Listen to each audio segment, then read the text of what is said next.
What is going on, Diablo 2 fans? Dobrunsky here, and today I'm going to be taking a trip down memory lane with the Whirlwind Barbarian. Now, this is arguably one of the best melee builds in Diablo 2.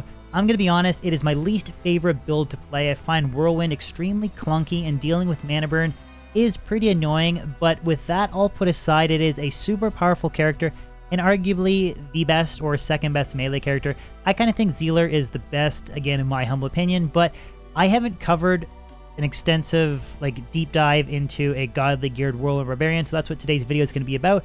Like all of my previous build videos, timestamps will be in the description below, so if you guys want to jump back and forth between key points, attributes, gear, or gameplay, they're there for you guys to use, so please take advantage of them. And also a quick reminder for those that don't know, I do stream twice a week on Twitch, so if you guys do enjoy my YouTube content, you can always hit me up with a follow on that platform. Link for my Twitch channel is of course in the description below, twitch/Dobrunsky125. Any follows there would be very much appreciated. But guys, I really hope you enjoyed this video. Let's jump in.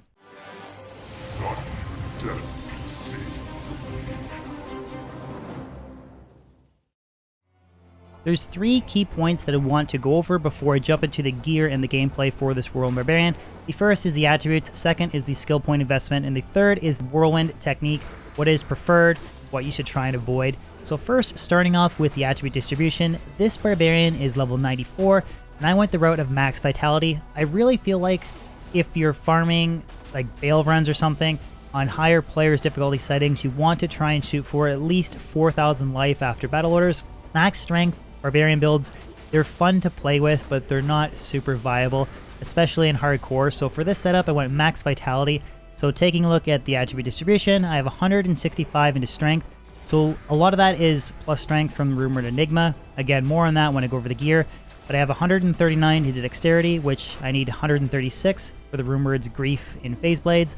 And then I have nothing in energy, and then everything else is put into vitality for a total of 2,488 life prior to battle orders, and then 179 mana, again prior to battle orders.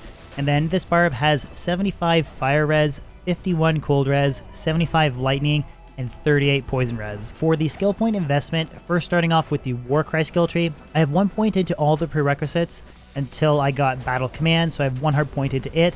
Then I completely maxed out Battle Orders and Warcry. Why did I max out Warcry? Well, it's actually a great skill for stunning the Bale Waves. It really does make your life easier. For standard Whirlwinding like Chaos Sanctuary or anywhere else, really, I don't find it that useful of a skill, but it's definitely great for Bale running specifically. So again, you don't have to invest any into Warcry if you don't want to, but that is the reason why you'll see 27 into Warcry, 27 into Battle Orders, and then after I completely maxed out my Combat Mastery skill tree, I then put my remaining points into Shout, so that's why you see Shout as level 17. For the Combat Mastery skill tree, completely maxed out Sword Mastery because the two weapons that I'm using are Dual Grief and Phase Blades, which are sword bases, so we want to max Sword Mastery completely. 1 hard point in increased stamina, 1 hard point in increased speed, and then I have 1 hard point in Iron Skin and 1 hard point into Natural Resistance. Those are kind of your standard 1-point wonders with the Barbarian skill tree. And then finally, the Combat skill tree. I have 1 hard point into all of the prerequisites to Whirlwind, 1 hard point into Berserk. This is how you handle physical immunes.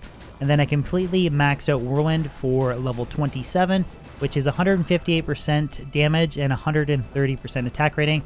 And it costs you 25 mana per Whirlwind. The third thing that I want to touch on is proper Whirlwind technique. So big asterisks here, because one of the reasons why I hate playing this Barbarian is when I play it on stream, so many people going off like neckbeards, going off in chat, saying you're not Whirlwinding properly. So I'm going to spend a little bit of time talking about the technique. So there's two things you should shoot for. One is you want to try and Whirlwind in short triangular patterns if you can. That is going to be ideal. The shorter your Whirlwinds are, and if you're kind of pinging in between monster packs, just keeping the Whirlwinds very short, you're going to have more hits than doing long, big Whirlwind strings through monster packs. Now, there is one exception to the rule, and that would be mana burn monster packs. In those scenarios, it's kind of your best bet to do those big, long Whirlwinds through them because you're going to be traveling through the pack, you're going to be hit with mana burn, but you'll wind up going through the pack and then getting to the other side. You won't be stuck like in the center of wave 5 Lister and they're just attacking you, hammering you. hitting you with mana burn and you're trying to hit a full rejuve to try and Whirlwind out of that monster pack.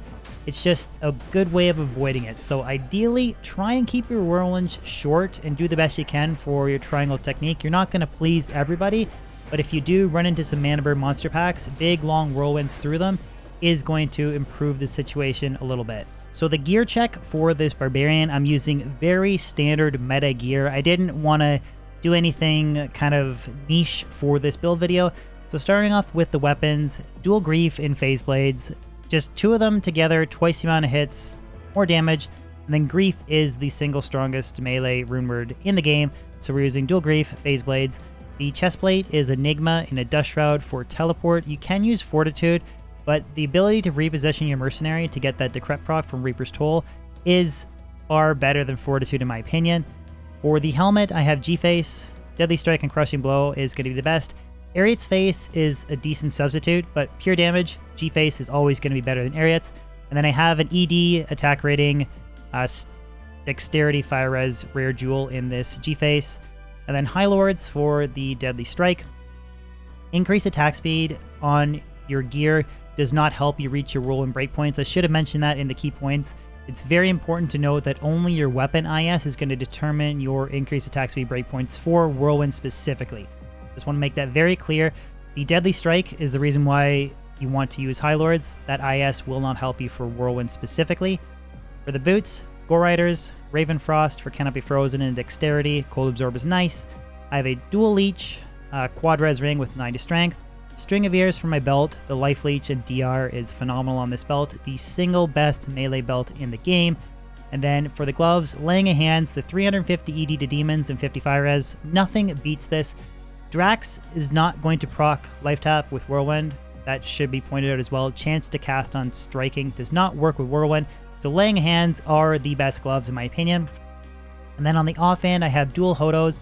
This is so that I can teleport around with a pretty good FCR breakpoint. And then it gives me additional plus skills to boost battle orders.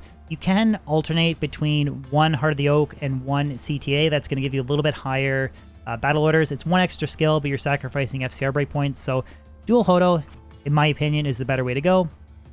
And then for the inventory, I just have a Barb Torch, an Annie, and then all of my very best max damage attack rating plus life small charms, and my max damage attack rating plus life GCs. And I have 140 to life, 15 all res Grand Charm just to boost my res up a little bit higher. And then for the Mercenary, I'm using the Act 2 Nightmare Offensive Merc to get the Might Aura.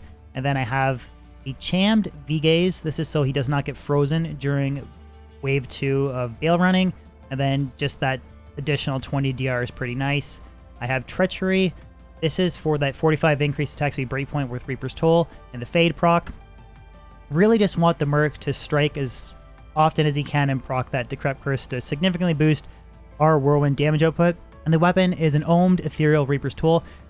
You could go the route of a Ruby Jewel Reaper's Toll and a Ruby Jewel Fervor Reaper's Toll and a Ruby Jewel Fervor G-Face. That gives you a higher increased attack speed breakpoint, but since I'm using a Chammed V-Gaze with 20 DR, I just went with an Ohmed Reaper's Toll for a little bit more damage. So again, he's just a source of proccing Decrep, and then he has quite a bit of damage reduction when Fade is proc, so he does have some pretty good survivability. So the last thing to showcase is some example gameplay for the Whirlwind Barbarian. We're going to go down and do a Bale Run, so you guys can kind of see what a pretty good geared Whirlwind Barbarian can pull off. And again, I will admit, I am very far from the best at this character. I truly genuinely don't like the Whirlwind Barbarian at all. So you have to bear with me that my technique might be a little bit off. So again, try and keep those Whirlwinds as short as we can.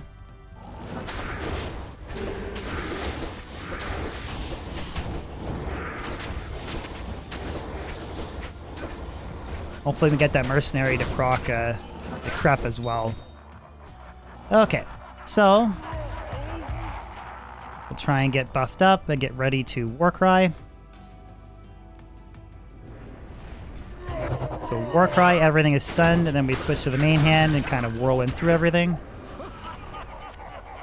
Typically, as I said, like, I don't usually Warcry. It's only for Bale Running specifically to take advantage of the skill, but it does work pretty well. And this application.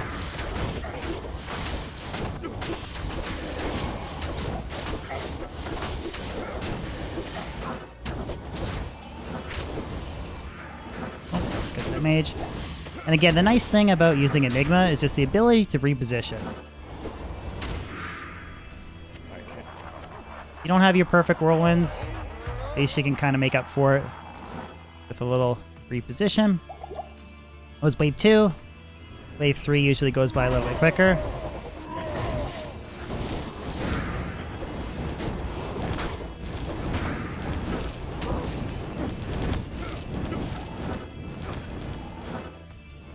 Trying to get that mercenary out of there. We don't want him to die. Let's throw some healing potions on him. I don't want to waste my full rejuves. Just waste some healing potions on him. Wave 4.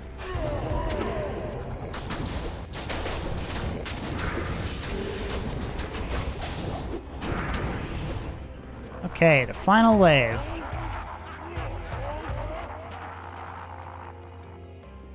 I can't carry anymore. Now, hopefully it's not mana burn. Mana burn, this wave is horrible.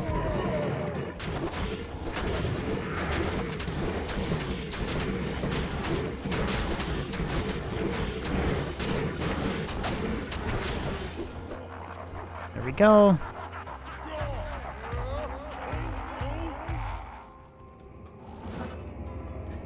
Wrap everything up with a Bale kill.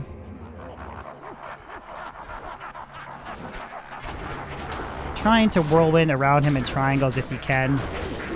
Try and get the most amount of hits.